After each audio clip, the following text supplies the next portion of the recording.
सीताराम। जय सिया खुश रहो राम। और स्वस्थ रहो सभी लोग। आओ आपको एक स्टोरी सुनाते हैं। यह स्टोरी स्वयं इंसान एक आत्मा और परमात्मा के से जुड़ा हुआ स्टोरी है। एक बार की बात है, एक विप्र देवता रहते थे, मतलब ब्राह्मण देवता रहते थे अपने परिवारों के साथ में। भगवान का बहुत बड़ा सेवक थे, श्रद्धालु थे, प्रभु के प्रेमी थे। काफ़ी टाइम होने के बाद भी, शादी होने के बाद काफ़ी टाइम बाद उनका जो है कोई संतान नहीं था। तो संतान की इच्छा से दोनों पति पत्नी भगवान की आराधना करने लग गए। आराधना करते करते काफ़ी टाइम निकल गया। भगवान उन्हें प्रसन्न हुए। भोलेनाथ की कृपा से उन्हें एक संतान पैदा हुई, एक संतान की प्राप्ति हुई। दोनों पति पत्नी खूब खुश हुए, बहुत प्रसन्न हुए। कुछ समय निकलने के बाद, जैसे मान लो 2, 4, 6 महीना, साल भर, तो उनके घर नारद जी आए। और नारद जी ने, जब नारद जी उनके घर आए, दोनों पति पत्नी उनका स्वागत किया, सत्कार किया, बड़ा प्रेम से उनकी सम्मान किया। और अपने बच्चे की भविष्य के लिए कि हे नारद, हे ऋषि, आप इस बच्चे को भविष्य देखिए, इसकी किस्मत, इसका भाग्य क्या कहता है। ऐसा सोच करके और उस बालक को नारद जी के गोद में रख दिया।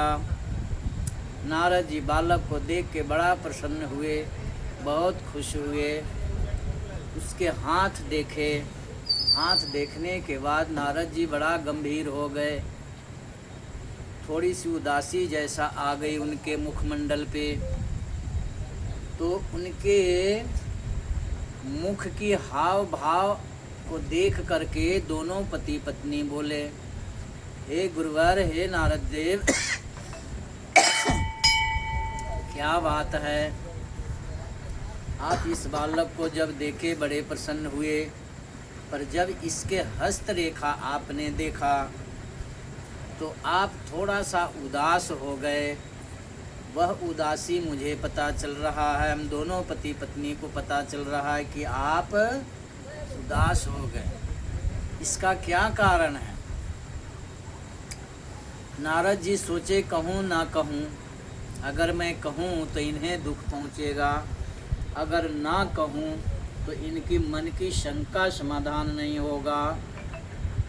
ऐसे विचार करके नारद जी बोले, हे ब्राह्मण, हे विप्र देवता, मैं इसके हस्त रेखा देखा और हस्त रेखा कहता है कि ठीक 12वें साल में इसकी मृत्यु हो जाएगी, आपकी संतान का मृत्यु हो जाएगा।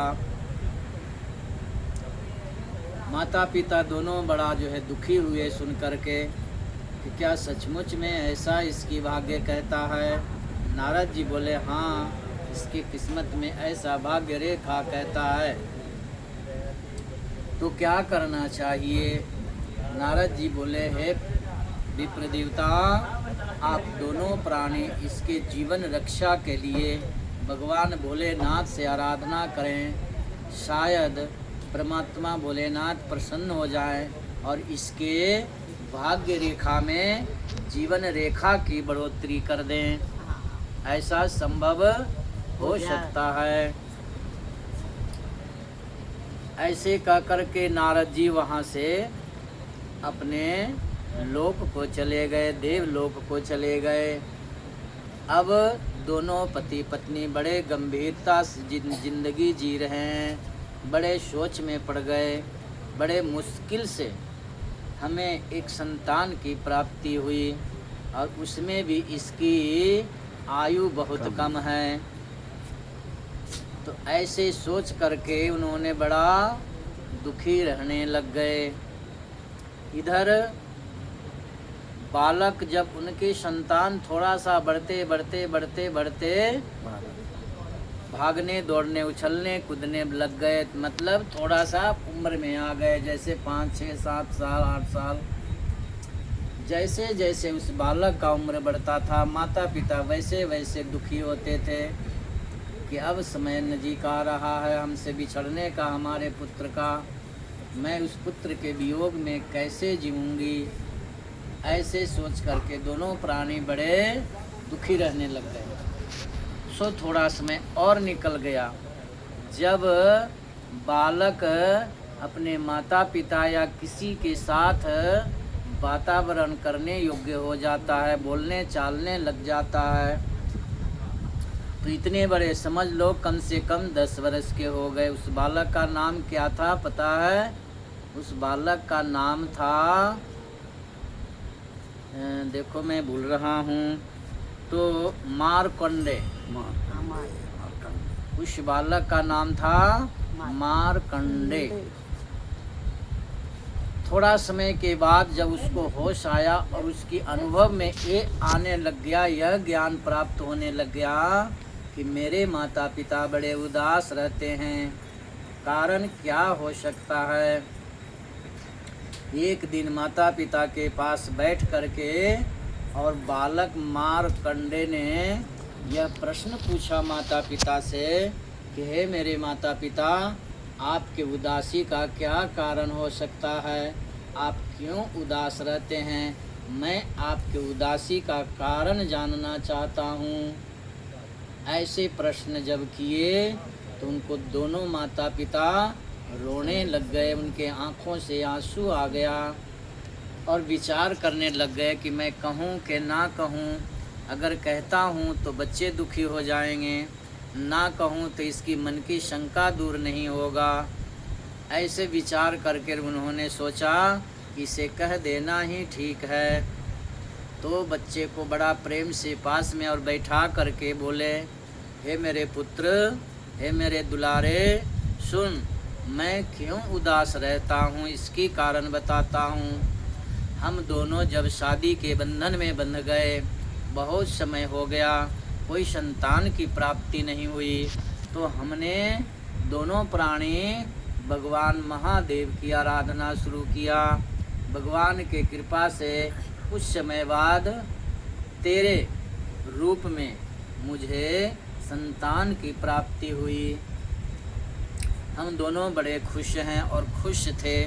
परंतु एक दिन नारद जी आ करके और यह कह गए कि तेरी उम्र बहुत अल्प है, तुम 12 वर्ष के अंतराल में तेरी मृत्यु हो जाएगी और हमसे बिछड़ जाएगा। तो यह समाचार सुन करके हम दोनों प्राणी उदास रहने लग गए और ज्यों ज्यों तेरा उम्र बढ़ रहा है, हमारी उदासी भी बढ़ रही है। क्यों कि एक दिन आएगा तो मेरे से बिछड़ जाएगा। तो इतनी अल्प आयु में किसी भी माँ के संतान को गुजर जाना, बिछड़ जाना बहुत वह असहनीय होता है, असहनीय दुख की प्राप्ति होती है। हे पुत्र, हम उसी दुख के कारण से, उसी दुख की सोच करके और हम उदास रहते हैं। क्या करें क्या ना करें मुझे कुछ पता नहीं चलता है। जब ऐसे प्रश्न, ऐसे जवाब जब अपने माता पिता से मारकंडे ने सुना, तो उन्होंने माता पिता को, दोनों को कहा, हे मेरे माता पिता, आप उदास न होइए और आप हमारे बिछड़ने के गम को भुला दीजिए। क्यों? क्योंकि आज से ही मैं अपनी प्राणों की रक्षा के लिए हम खुद अपना उपाय करेंगे। ऐसे विचार करके मारकंडे साधना, शिव जी की साधना करने लग गए। कुछ ज्ञान अपने माता पिता से अपनी आराधना के उपाय पूछ करके और महादेव की आराधना में लग गए। लगभग 2 साल हो गया। जैसे जैसे उसकी उम्र 12वें साल के पूर्णावति की ओर जा रहा था, वैसे वैसे आराधना को और तेज कर दिया। आखिरी समय का दिन था। मार्कंडेय भगवान भोलेनाथ के मंदिर में आराधना में लीन था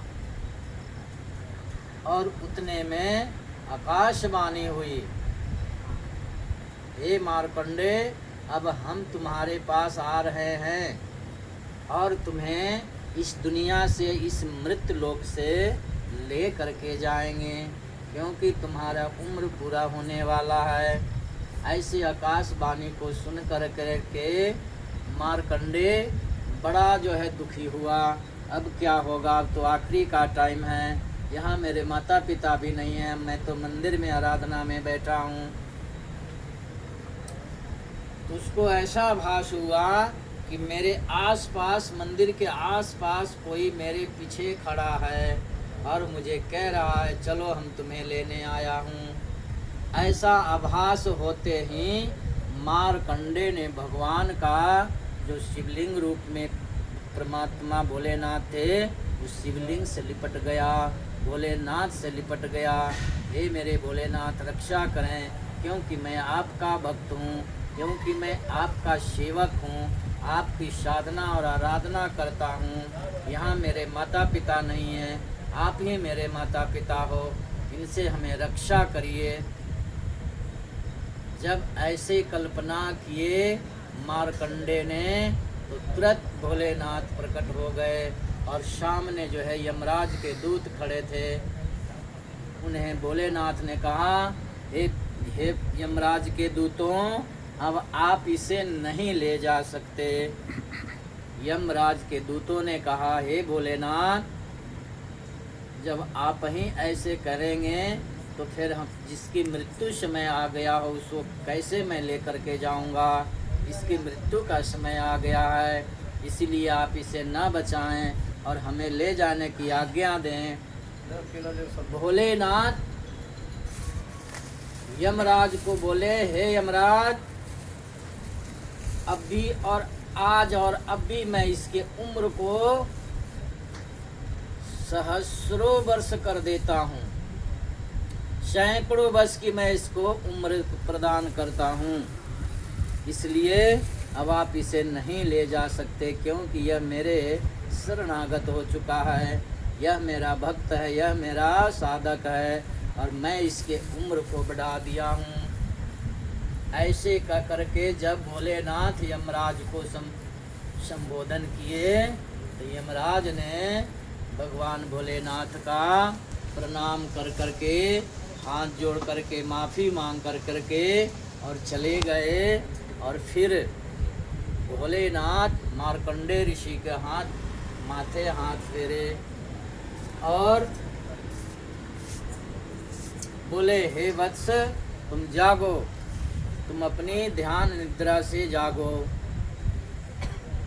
हम तुम्हारे मृत्यु को, तुम्हारे जो मृत्यु को लेने आए थे यमराज, उन्हें हमने भेज दिया है और तुम्हारा उम्र सैकड़ों वर्ष का हो चुका है, इसीलिए जागो। तब जा कर के मार्कंडेय शिव जी के शिवलिंग से अपना हाथ छोड़ करके अलग हो गया। सामने भोलेनाथ प्रत्यक्ष खड़े थे, उनको प्रार्थना किया। बड़े गदगद वाणी से मार्कंडेय ने भगवान को स्तुति किया, हे भोलेनाथ, आपने आज हमें इतनी लंबी उम्र दे करके इस मृत लोक में हमें बचा लिया, नहीं तो आज मैं चला जाता और मेरे माता पिता बड़े दुखी होते। ऐसे विचार करके भगवान भोलेनाथ की बहुत प्रकार से आराधना की, प्रार्थना किया और भोलेनाथ से अपने आप का भक्त होने का एक वरदान मांग लिया। भगवान भोलेनाथ उस मार्कंडेय बालक को आशीर्वाद दिए और बोले, हे मार्कंडेय, आज के बाद तुम्हें मार्कंडेय ऋषि के नाम से जाने जाओगे और दुनिया में तुम्हें भक्तों में तुम्हारा नाम होगा। तब से मार्कंडेय ऋषि का नाम मार्कंडेय ऋषि हो गया। तो सज्जनों, जिन्हें अपनी मौत से डर है, जिन्हें अपनी प्राण से डर है, जिन्हें अपने जीवन रक्षा स्वयं करना है, तो परमात्मा से जुड़ जाओ। परमात्मा से जब हम जुड़ जाते हैं तो मौत भी उसका कुछ नहीं करता और उस भक्त का आयु भी बढ़ जाता है। जितने भी क्लेश हैं सब कट जाते हैं। ऐसे मार्कंडेय ऋषि की कहानी है। हम सब के लिए यह संदेश है कि हम भी अपनी आयु के लिए, अपने प्राणों की रक्षा के लिए परमात्मा से आराधना और प्रार्थना करें, उनकी साधना करें और अपनी उम्र की रक्षा के लिए वरदान मांगें। मेरा यही कहना है, सब जना लग जाओ परमात्मा के पीछे। अगर लंबी उम्र जीना है, वैसे तो पता नहीं कब जाना है, फिर भी हम अपने जीवन की रक्षा स्वयं कर सकते हैं परमात्मा से जुड़ करके, उनसे संबंध जोड़ करके। तो सज्जनों, मेरी तरफ से यही शुभकामना, आप सब लोग प्रभु प्रेमी बने और अपना रक्षा परमात्मा के हाथ में सौंप दें, क्योंकि परमात्मा ही हमारे रक्षक हैं। मृत्यु से वही बचा सकते हैं, अन्यथा जीवन का कोई पता नहीं है, कोई अंत नहीं है, कब हमें इस दुनिया से जाना पड़े। यही मेरी तरफ से संदेश। खुश रहो, स्वस्थ रहो और सुखी रहो। जय जय सीताराम।